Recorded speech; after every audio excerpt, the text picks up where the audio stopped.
squeeze over a little bit so the secretary. Okay, I just have a couple things at the top and then I'll turn it over. So we're headed to South Carolina, North Carolina, where the president will meet with state and local leaders and hurricane caused by Hurricane Helene. In South Carolina, the president will engage with first responders and state and local officials. In North Carolina, he will take an aerial tour of areas in western North Carolina that were impacted by the storm. Today, the president announced that he is directing the Department of Defense to deploy up to 1,000 active duty soldiers to support the delivery of food to communities impacted by the storm. And I can announce that tomorrow, the president will visit impacted communities in Florida and Georgia.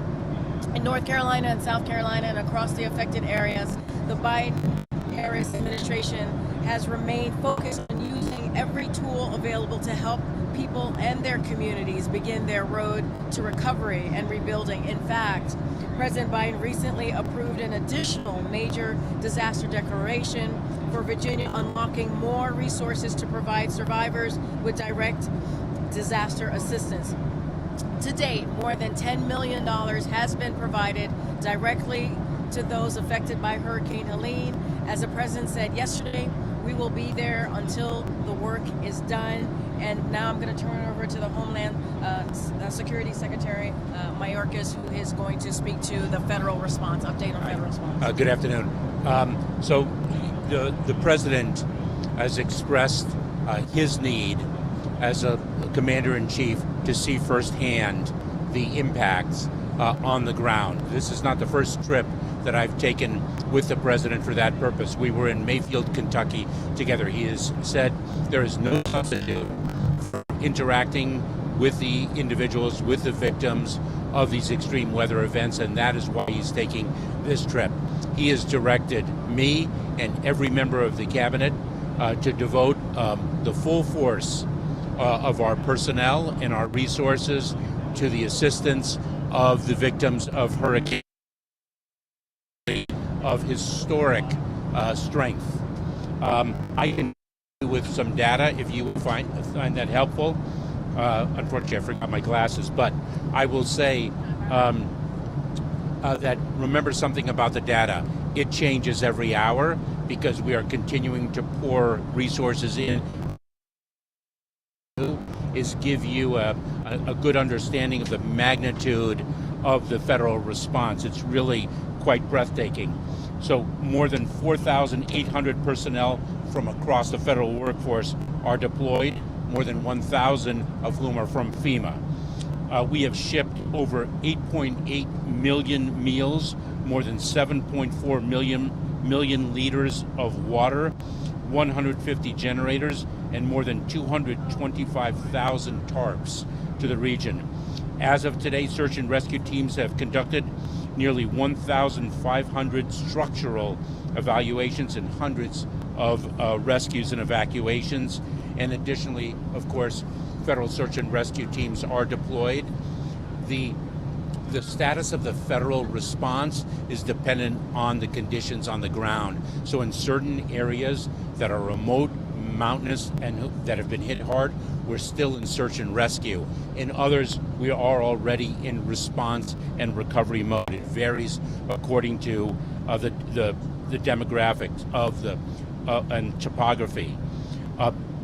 Voluntary organizations, World Central Kitchen is deployed, are supporting mass feeding operations with bulk food and water deliveries coming via truck and aircraft delivery.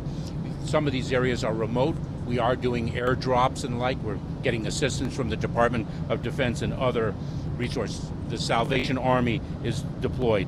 The National Guard is deployed. I think it's almost 6,000 members of the National Guard are deployed across the 6 states. And our FEMA administrator, Deanne Criswell, is on the ground. I think that gives you a good sense of the magnitude of the operation.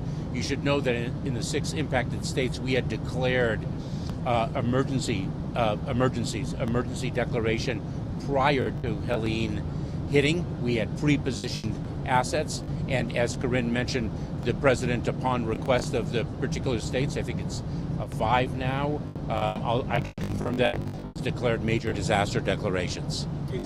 What are you doing? Sending water, but what are you doing as far as getting the drinking water back online in places like the presidency? I would turn to Michael Regan, the EPA administrator. I think in South Carolina he mentioned there are 2 systems that are not fully operational, but that's South Carolina specific. But I would have to defer to Michael Regan. Talk just a little bit about funding right now. But the president mentioned that he needs. I was thinking about. Is that something you think might still need to happen? We are meeting the immediate needs with the money that we have. We are expecting another hurricane hitting. We do not have the funds. FEMA does not have the funds to make it through the season. And what? So does the president want lawmakers to return to Washington? I will defer to the president for the timing of that, but we have, of course, made a significant request funding for the Federal Emergency Management Administration, which should not be a political issue. This is something that Americans need desperately. Can you talk a little bit about, how the role of climate change comes into the request for more funding, the sort of revamping operation to begin with? This is, let's speak, the severity and frequency of extreme weather events have only increased. It is an impact of climate change. When I mentioned Mayfield, Kentucky, a small town that was absolutely unprecedented strength and length. And I remember in that small community, people room that extreme weather, that safe room decimated because the building codes of yes equipped for the extreme weather events of today. We spoke to us on tarmac workers strike is playing into this. Could you give us a one? The strike is slowing down the response at all, and whether those involved are at all off the misery that's taking place on the ground. I cannot answer the second question. I am not that attuned to the dynamics of the strike. I'll leave that to the experts who. But I will tell you that we are not sure of supplies right now with respect to the delivery of goods to the people in need. Our impacts from that strike with respect to our response to Hurricane Helene. The President has a very active travel schedule over the next couple of days with North Carolina and then Florida and Georgia as well. Is anything kind of page up after the initial criticism over the weekend and the fact that Donald Trump got down? Absolutely not. What I said yesterday, and I'll repeat this, is a very, very important point. The president is there for people without disrupting the emergency operations. What he does not want to do is in any way impair or impede the rescue that we are providing. And so he's been in close touch with local and state officials to visit so that the visit is productive and not counterproductive. And he has responded accordingly, according to the guidance that he's received, and that's why he's traveling today and tomorrow. And is there any update on the estimate of seeking from Congress for help? So, as I mentioned, we have the immediate needs right now. On a continuing resolution, we have funds, but that is not a stable source of supply, if you will. This is a multi-billion-dollar, multi-year recovery. The magnitude of it, billion. Okay. Multi-billion-dollar undertaking and a multi-year undertaking. We have towns that have disappeared, literally. Can you either of you just tell us a little bit about what the president is going to see? I know we said Western North Carolina, but will we fly national? Where are we headed? So doing an aerial tour of Western North Carolina. He'll be able to see a little bit. We'll certainly have more for you to get on the ground. But look, I think this is really important. I think your question, Danny, the reason why we are on top of this, as the president has been throughout his 3.5 years, and taking this very seriously. When the secretary started talking to you all, he talked about being commander in chief. Takes this very. We pre-positioned. You heard the administrator from FEMA. She came to the briefing room on Thursday, hours before the hurricane actually hit, because we wanted to send a message to Americans, to folks who are in the region, to please listen to law enforcement. Also lay out that there were 100 personnel on the ground, FEMA personnel on the ground, really take this on. And so, as the secretary said, the president is going down today. He's going to be in North Carolina, South Carolina, and Georgia, and Florida, as I said. But we also did it at the direction of the folks on the ground. So yes, there may be other leaders who decided to go a couple of days ago, but we actually did it a way that we know that we were not taking away resources from emergency operations. And I think that's what's important here. And you've seen that. The secretary talked about Kentucky. There's been other. We've been to Florida a couple times, right?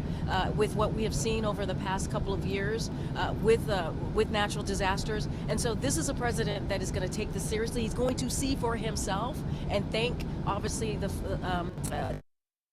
ground. And so this is what we do as president. This is what we do. This is what he does. I don't know, Secretary. Funding, we've 2 months left in hurricane season. Can you just characterize a little bit, if you don't get more funding, how much trouble are we in if another big storm hits? Does that translate into lives lost? Well, there are a couple of things. It's very important to note that even though we're on a continuing resolution, we do can obtain spend fast funds so that we can dip into funds that are slated for the duration of the year to meet immediate needs. So we are meeting the moment, but that doesn't speak about the future and the fact, as I mentioned earlier, that these extreme weather events are increasing in frequency and severity, and we have to be funded for the sake of the American people. This is not a political issue. How is the president continuing to get updates about the Middle East while he's traveling today? Well, let's because he has to go back to be with the president. About the fuel shortages that is being done right now. I'm sorry? The Fuel shortages. Of that people are suffering. So there are different types of challenges that people victimized by this historic hurricane are suffering. Fuel, potable water in certain areas, power, communications, and we are meeting each of those challenges with the full force of the federal government as well as our state and local partners. So if you take a look at power, at the height of this hurricane, 5 point without power, we have delivered power. When I say we, the collective we, the public-private partnership, to 3.6 or 3.8 million of those individuals. And we are continuing to pour resources and efforts in. Do you think North Carolina was properly prepared for the impact of the flooding? They were prepared, but they were as prepared, and this is something we have to take stock of when we speak of preparation. Preparation doesn't necessarily mean preventing suffering when you are speaking of extreme weather events of historic magnitude. You have people in rural areas, difficult to access areas, and when a force of this strength pours through, it's going to have a calamitous impact. And the question is, have they done everything that they can? Have they followed the instructions of local officials? And that is what is key. And I should say it is very important, if you don't mind, to communicate the means of accessing relief. People have an 800 number to call. That's 800-621-FEMA. They can access relief at disasterassistance.gov, or they can use the FEMA app. And for those people who do not have communications, we are actually going to door to door as we increase access to remote areas. All right, thank you so much. Thank you. I do want to hit one more thing, but to answer your question, as you know, yesterday the president was being regularly updated on what was happening in the today. The president is president wherever he is, and so that's going to continue. Also, speaking of yesterday, he spent hours in the Situation Room, and so this is something he is monitoring very do that on this trip. A couple of things that he's talked about at the top. Look, the president is calling on U.S. carriers it represents to come to the table and put forward a fair offer to the longshoremen now. This should be easy for them to resolve. We're recovering from a hurricane and they need to do so as soon as possible. They've made hundreds of billions in record profits since the pandemic, profits up as much as 800%. These workers kept our ports open during the pandemic. They are as essential as communities recover from Hurricane Helene. Now is the time for these foreign carrier owners to negotiate a fair contract. So we just want to make that really clear. Go ahead. Are there any plans at the moment for the president to speak with Netanyahu directly? He talked about this. We don't have anything to read out to you, but he also said, the president said this, and Jay Sullivan at the podium, they have been in regular communication with Jake's Israeli counterparts throughout the last couple of days, almost daily, obviously, since almost a year now. And so that will continue. And when we have a call to speak to or to announce, we certainly will do that. Don't have any clarification on. Sorry. It's okay. Don't worry. A clarification though on Iran. So the president was saying that he was expecting sanctions. I wondered if there was discussion about how Israel should respond to Iran, particularly given, the type of the missile strike and the fact that they're saying they're done now with it. So two things there. Look, as it relates to any response from Israel, we're having conversations with them. We're having discussions. I'm not going to prejudge. I'm not going to get ahead of that. And as the president stated that he did have a conversation, he joined a call with the G7, and they discussed Iran's unacceptable attack against Israel and to coordinate on a response to this attack, including new sanctions, as you just mentioned, Colleen. President Biden and the G7 unequivocally condemned Iran's attack against Israel. President Biden expressed the United States' full solidarity and support to Israel and its people and reaffirmed the United States' ironclad commitment to Israel's security. There is going to be a joint statement, as the president mentioned. I don't want to get ahead of that, and certainly you'll have all that information. What new sanctions? I'm not going to get ahead of that. I'm going to let the joint statement. And are you counseling restraint in those conversations with Israel? I'm not. Whatever you do. We're having discussions. Certainly not going to prejudge. I'm not going to get ahead of it, but we are having discussions. What's your advice, though? I'm not going to share. I'm not going to be doing that out on Air Force One. We're going to have those discussions, private discussions, and not going to get ahead of those. Is Israel's so-called limited incursion into Lebanon delivering the results that they wanted? You would have to speak to Israel directly, and you'd have to speak to them directly because it is their operation. Does the president think Tim Wolf's won the debate? So what I could say is the president caught some of the debate. And as you know, and I'm going to be really mindful because it's a debate to 2024, as you know, been covering and focusing on this trip. During this trip, he's been focused on this. Obviously, this was a historic hurricane that hit this region, but he and the vice president and the entire team are working hard to the response to Helene, and so he was able to manage to catch some of it, but I haven't spoken to him in detail about it. The president said on the tarmac that he had not directly spoken to the dock strikers or any of the companies. Is that going to change? I don't have anything to preview at this time, but this president basically answered the question pretty directly. I don't have anything else to share. All right, guys. Okay. All right. Thanks, everybody. See you on the ground. Okay, be careful. It's very